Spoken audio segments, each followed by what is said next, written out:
Bapak Ibu Shalom, selamat sore menjelang malam.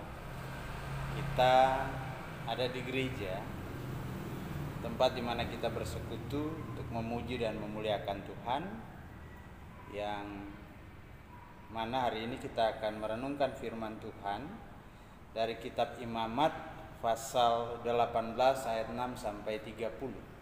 Firman Tuhan yang akan kita renungkan ini tentunya mau memberikan penguatan kepada kita di tengah-tengah kita menjalani persekutuan di rumah kita masing-masing. Nah, Bapak Ibu yang dikasihi Tuhan, mari kita berdoa sebelum kita merenungkan firman Tuhan pada sore atau menjelang malam hari ini. Mari kita berdoa. Ada ungkapan syukur dan terima kasih ya Tuhan, kami boleh kembali lagi bersekutu dalam ibadah keluarga yang berlangsung di tengah-tengah rumah tangga kami masing-masing. Dan saat ini ya Tuhan, kami hendak merenungkan kebenaran firman. Tuntun kami ya Tuhan, agar kami boleh mengerti dan memahami kehendak firman-Mu, lalu kami mau melakukannya dalam hidup beriman kami dari hari lepas hari. Mari ya Tuhan, hadir lalu bersabdalah bagi kami. Amin. Ya, Bapak Ibu yang dikasihi Tuhan, mari kita sama-sama akan membaca dan merenungkan firman Tuhan kita. Untuk itu, mari kita berdiri untuk mendengarkan firman Tuhan kita yang terambil dari Imamat 18 ayat yang ke-6 sampai ayat yang ke-30. Firman Tuhan berkata demikian. Siapapun di antaramu janganlah menghampiri seorang kerabatnya yang terdekat untuk menyingkapkan auratnya. Akulah Tuhan, janganlah kau singkapkan aurat istri ayahmu, karena ia hak ayahmu, dia ibumu, juga janganlah singkapkan auratnya. Janganlah kau singkapkan aurat seorang istri ayahmu, karena ia hak ayahmu. Mengenai aurat saudaramu perempuan, anak ayahmu atau anak ibumu, baik yang lahir dari rumah ayahmu maupun yang lahir di luar, janganlah kau singkapkan auratnya. Mengenai aurat anak perempuan dari anakmu laki-laki atau anakmu perempuan, jangan kau singkapkan auratnya, karena dengan begitu engkau menodai keturunanmu. Mengenai aurat perempuan dari seorang istri ayahmu yang lahir pada ayahmu sendiri, janganlah kau singkapkan auratnya, karena ia saudaramu perempuan. Janganlah kau singkapkan aurat saudara perempuan ayahmu, karena ia kerabat ayahmu. Janganlah kau singkapkan aurat saudara perempuan ibumu, karena ia kerabat ibumu. Janganlah kau singkapkan aurat istri saudara laki-laki ayahmu. Janganlah kau hampiri istrinya, karena ia istri saudara ayahmu. Janganlah kau singkapkan aurat menantu perempuanmu, karena ia istri anakmu laki-laki. Maka janganlah kau singkapkan auratnya. Janganlah kau singkapkan aurat istri saudaramu laki-laki, karena ia hak saudaramu laki-laki. Janganlah kau singkapkan aurat seorang perempuan dan anaknya perempuan. Janganlah kau ambil anak perempuan dari anaknya laki-laki atau dari anaknya perempuan untuk menyingkapkan aurat, karena mereka adalah kerabatmu. Itulah perbuatan mesum.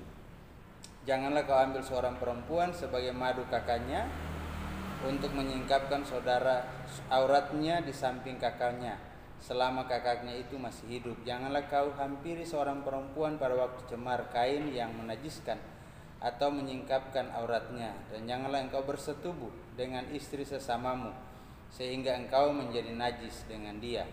Janganlah kau serahkan seorang dari anak-anakmu untuk dipersembahkan kepada Molok, supaya jangan engkau melanggar kekudusan nama Allahmu. Akulah Tuhan. Janganlah engkau tidur dengan laki-laki secara orang bersetubuh dengan perempuan, karena itu suatu kekejian. Janganlah engkau berkelamin dengan binatang apapun sehingga engkau menjadi najis dengan binatang itu. Seorang perempuan janganlah berdiri di depan seekor binatang untuk berkelamin, karena itu suatu perbuatan keji.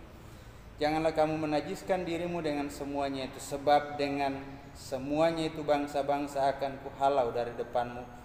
Yang akan kuhalau dari depanmu telah menjadi najis. Negeri itu telah menjadi najis, dan aku telah membalaskan kesalahannya kepadanya. sehingga negeri itu memuntahkan penduduknya. Tetapi kamu ini haruslah tetap berpegang pada ketetapanku dan peraturanku, dan janganlah melakukan sesuatu pun dari segala kekejian itu, baik orang Israel asli maupun orang asing yang tinggal di tengah-tengah kamu. Karena segala kekejian itu telah dilakukan oleh penghuni negeri yang sebelum kamu, sehingga negeri itu sudah menjadi najis, supaya kamu jangan dimuntahkan dari negeri itu. Apabila kamu menajiskannya, seperti telah dimuntahkannya bangsa yang sebelum kamu. Karena setiap orang yang melakukan sesuatu pun dari segala kekejian itu, orang itu harus dilenyapkan dari tengah-tengah bangsa. Dengan demikian kamu harus tetap berpegang pada kewajibanmu terhadap aku. Dan janganlah kamu melakukan sesuatu dari kebiasaan yang keji itu yang dilakukan sebelum kamu, dan janganlah kamu menajiskan dirimu dengan semuanya itu. Akulah Tuhan Allahmu. Demikian pembacaan firman Tuhan. Terpujilah Kristus. Haleluya. Ya, Bapak Ibu yang dikasihi oleh Tuhan kita Yesus Kristus, tahun lalu, tapi ini filmnya udah lama. Soundtracknya kira-kira bunyinya begini: harta yang paling berharga adalah keluarga. Sepenggal syair dari bait lagu ini memberikan penjelasan sederhana kepada kita bahwa keluarga itu adalah harta yang paling berharga. Tetapi sayangnya cenderung orang lebih tertarik dengan apa yang menjadi milik orang lain. Dia tidak mau mensyukuri dan menikmati apa yang menjadi miliknya yang telah diberikan oleh Allah.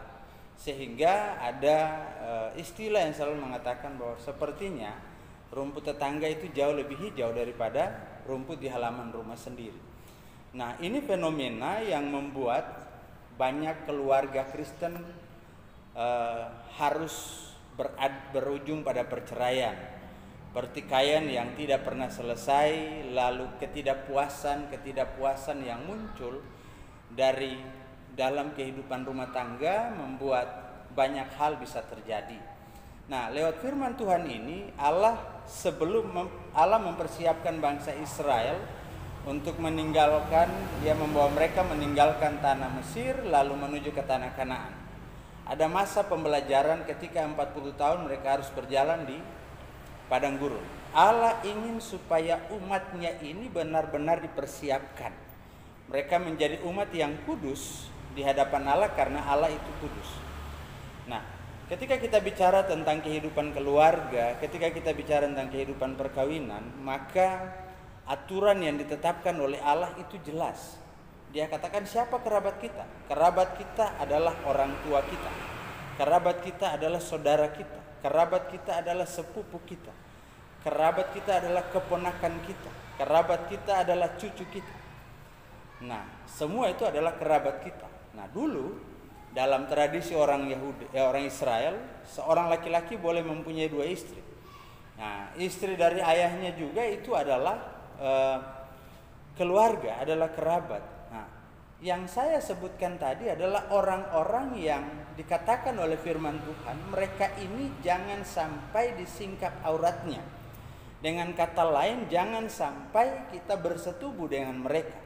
Jangan sampai kita melakukan tindakan mesum dengan mereka.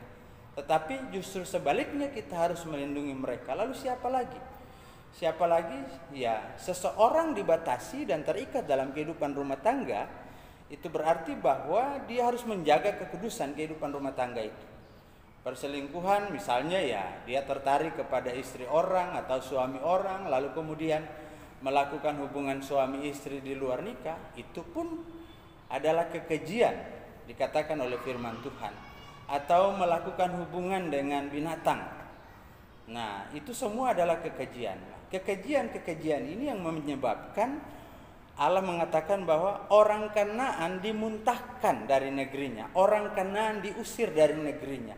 Ini juga yang menjadi kelakuan dari orang-orang Mesir. Nah, Allah ingin supaya umat Allah ini berbeda. Jangan sama seperti orang Mesir dan jangan sama seperti orang Kanaan yang akan mereka temui nanti. Karena untuk hal itu Allah tidak ingin itu terjadi dalam kehidupan umat Allah. Nah, aturan ini dibuat jelas dan tegas kepada kita. Walaupun Bapak Ibu, beberapa waktu lalu saya membaca sebuah artikel di Amerika, ada seorang anak perempuan, anak gadis usia 18 tahun, dia mengumumkan bahwa dia akan menikah dengan ayahnya. Ayahnya ini meninggalkan dia ketika dia berusia 3 tahun dan mereka baru ketemu ketika dia berusia 18 tahun. Dia sudah melakukan hubungan selayaknya suami istri.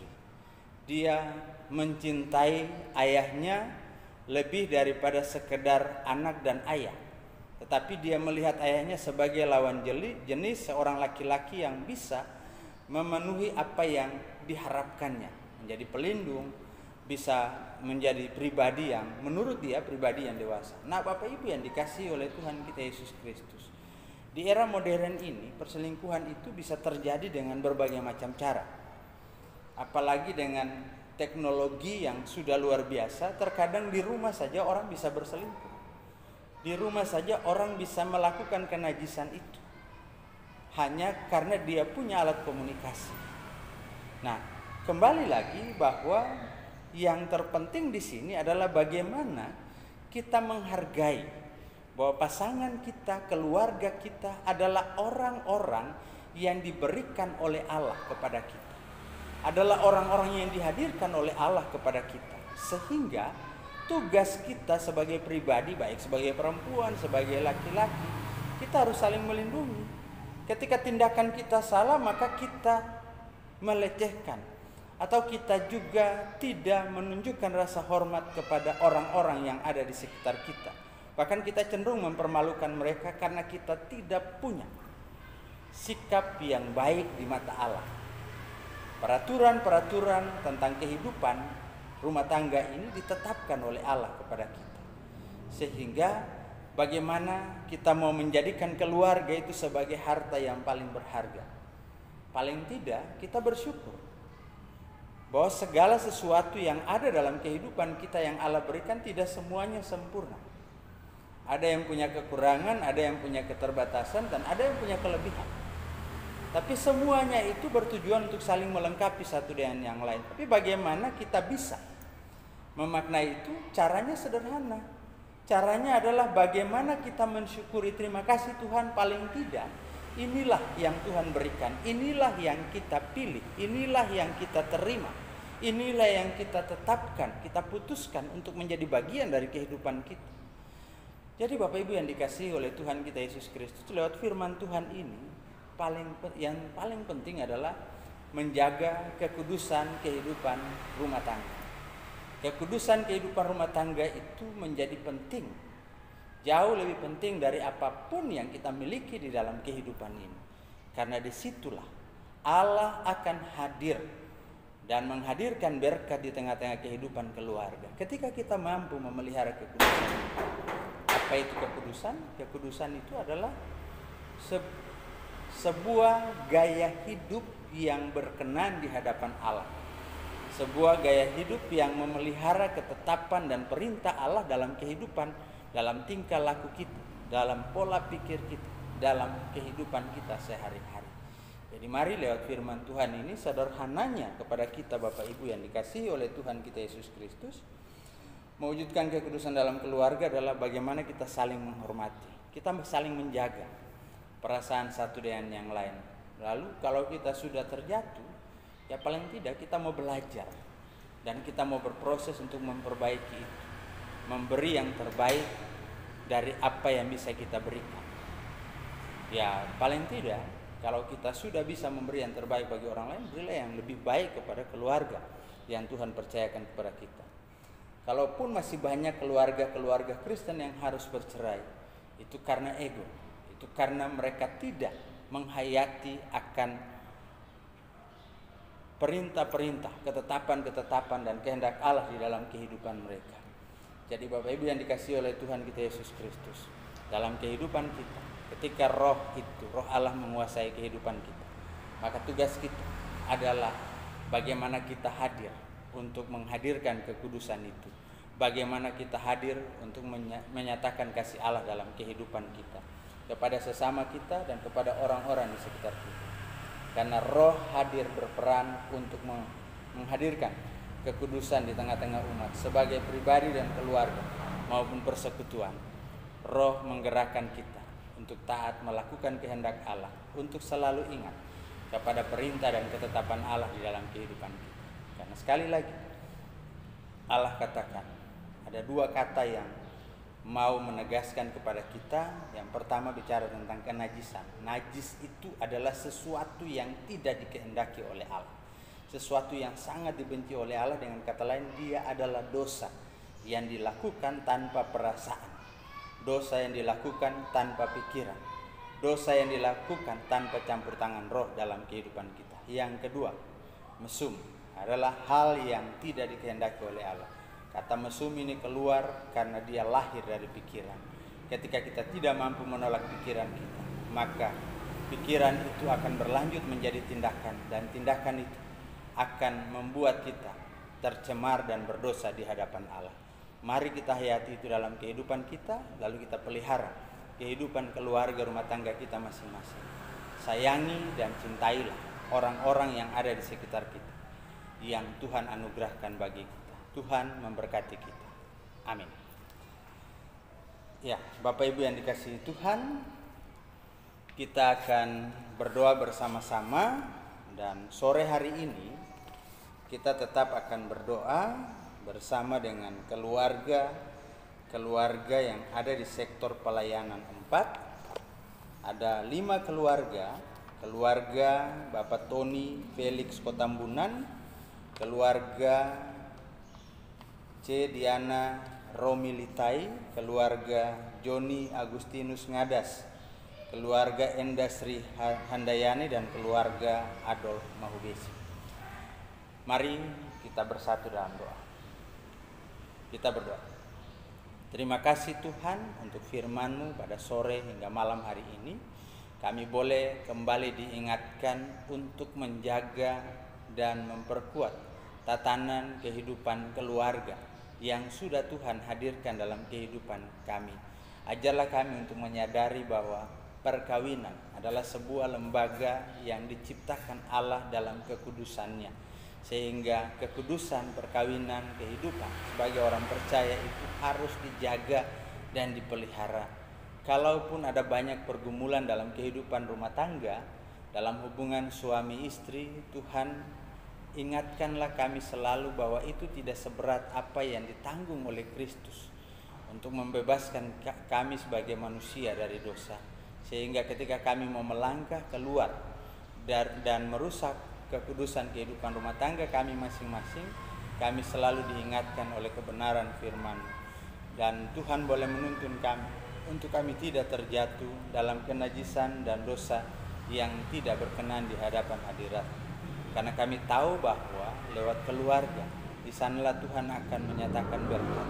Dan ketika kami mampu menjaga dan memelihara kekudusan kehidupan rumah tangga itu, maka Tuhan juga akan menyertai setiap keluarga rumah tangga kami masing-masing dengan berkat-berkat yang melimpah. Terima kasih Tuhan. Pada saat ini ya Tuhan, kami mau berdoa juga bagi seluruh kehidupan jemaat yang Tuhan boleh jaga dan pelihara hingga saat ini. Bapak berkati agar kami mampu untuk dapat mempercayakan kehidupan kepadamu. Kami mampu untuk hidup dalam tuntunan kuasa Roh-Mu yang kudus itu, yang memberikan kami kekuatan dan pengharapan untuk menghadapi masa-masa sulit dalam kehidupan ini. Berkati kami dalam pekerjaan, berkati kami dalam usaha, bahkan berkati kami dalam pergumulan untuk mencari pekerjaan, untuk memulai usaha, pergumulan untuk menghidupi keluarga rumah tangga kami masing-masing. Beri kami kekuatan dan kesehatan, yakinkan kami bahwa berkat Tuhan ada selalu untuk kehidupan kami. Terima kasih Tuhan. Sore hari ini hamba mau berdoa bagi jemaat-Mu yang terbaring sakit di rumah maupun di rumah-rumah sakit. Bapak berkati mereka dalam kehidupan mereka. Bapak juga jaga pelihara dengan kuat kuasa Roh-Mu yang kudus itu, pulihkanlah. Berkati setiap obat penawar, makanan, minuman, tangan-tangan para medis maupun alat-alat medis yang dipergunakan. Terima kasih Tuhan. Dan kami mau berdoa secara khusus bagi keluarga yang di sektor pelayanan 4. Keluarga Tony Felix Kotambunan, keluarga C. Diana R. Lomi Litai, keluarga Joni Agustinus Ngadas, keluarga Enda Sri Handayani, dan keluarga Adolf Mahubesi ya Tuhan. Bapak kenal keluarga ini dengan pergumulan mereka masing-masing. Tapi kami percaya bahwa Tuhan juga memberkati mereka lewat berkat-berkat yang sudah Tuhan sediakan, baik lewat pekerjaan, baik lewat usaha, maupun dalam situasi dan kondisi apapun. Bagi setiap keluarga ini Tuhan punya berkat bagi mereka masing-masing. Untuk itu supaya mereka bisa menikmati setiap berkat yang Tuhan berikan, Bapak beri kekuatan, Bapak beri kesehatan, Bapak limpahkan hikmat dan kebijaksanaan agar mereka mau mensyukuri setiap apa yang mereka terima dalam kehidupan ini. Paling tidak mereka mau mensyukuri anugerah dan nafas kehidupan yang Tuhan berikan sampai dengan saat ini. Juga pemeliharaan Tuhan dalam setiap langkah perjalanan kehidupan dan pergumulan mereka. Terima kasih Tuhan.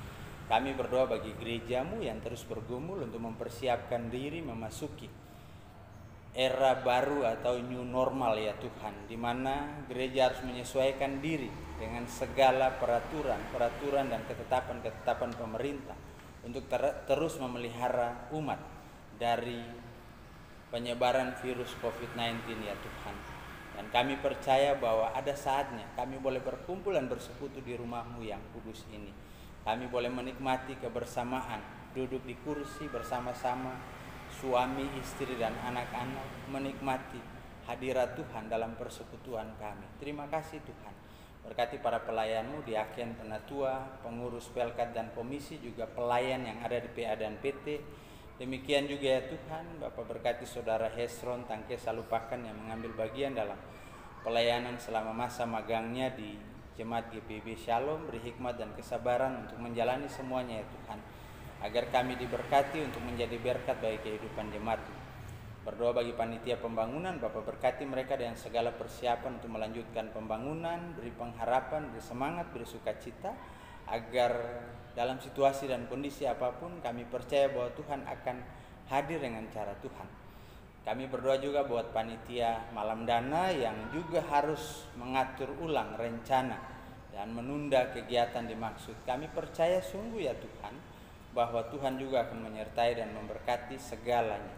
Tuhan sudah menyediakan segala sesuatu di depan sana.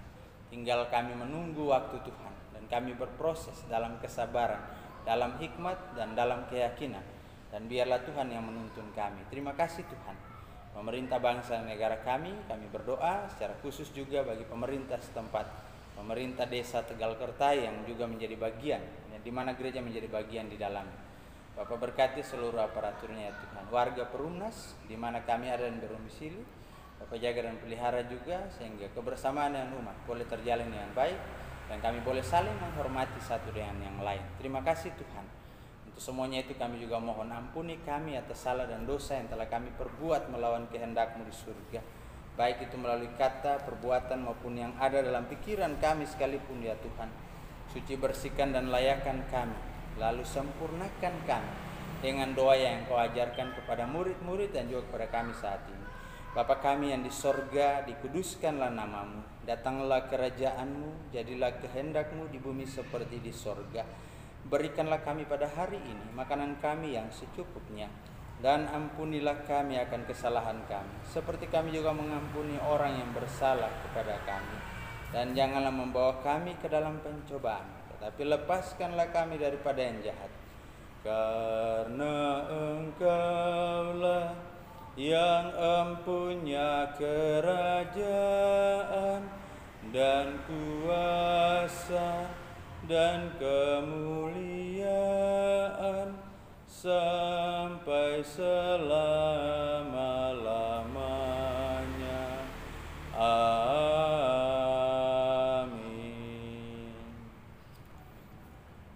Kita akan mengakhiri ibadah kita Bapak Ibu. Mari kita arahkan hati dan pikiran kepada Tuhan, lalu terimalah berkat-Nya.